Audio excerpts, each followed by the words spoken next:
we talk about the literal pattern, and when I try to break the literal pattern, I tend to rely on things you taught me. So it's turning into a routine as opposed to this genuine thing that's coming out of me. I don't know how I should train that.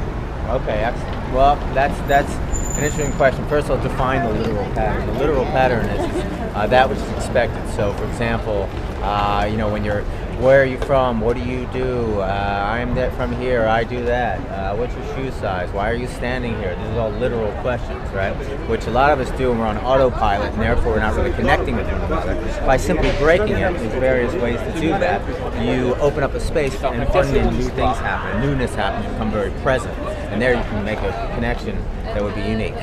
So in order to break it, I taught you some things like messing around, making a fun handshake, having her guess about you instead of just literally asking, coming up with fun answers instead of the same old answer, being more engaging with your responses even when you're being true and serious about what you want to share, right?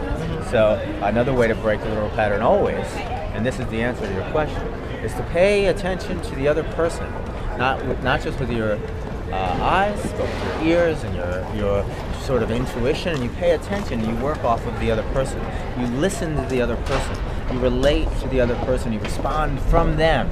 Then you don't have to think about what I'll say next, what I'll do next. That's how you do it. So it doesn't always have to be fun and wacky, and doesn't ever have to be, in fact, right? It can be whatever it is, right? Yeah. But it has to come off of the other person.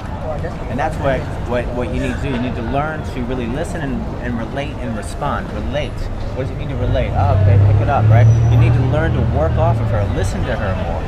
Right? Do you understand that? Yeah. Now, obviously, the best way to do it is go out and practice and do that, but a way to augment this would be to take an improvisation class. Okay. Fun improvisation class. Okay. They're everywhere here in New York, and you should take one. All right. That's the answer.